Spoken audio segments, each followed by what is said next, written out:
Это фестиваль свидетельствует тому, что наши народы Северного Кавказа, России всегда стремились к объединению.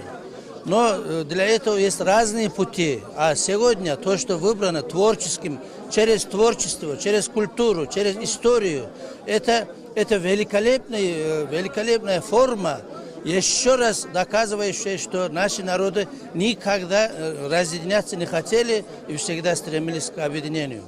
А по поводу ногайской культуры, ногайской литературы, как литератор, как поэт, как редактор книжного издательства, могу вот что сказать. Ногайская литература имеет глубочайшие корни. Оно, к сожалению, волны истории размотала его, разбросала ногайский народ. Но это этническое единство, духовное единство, они вот сегодня свидетели мы, что они никогда не станут ниже, а все время будет расти.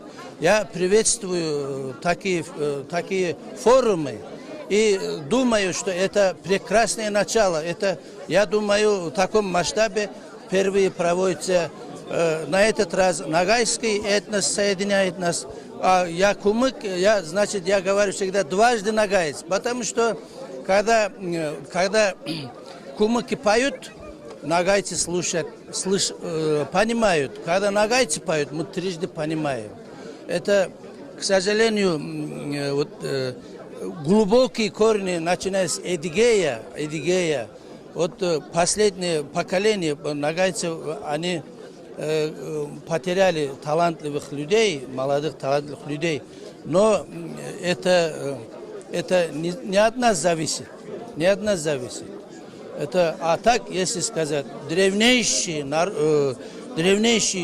глубоким историям, начиная с Суюмбике, Эдигей, это я сравниваю всегда ногайскую литературу с огромным деревом, сраженным молнией.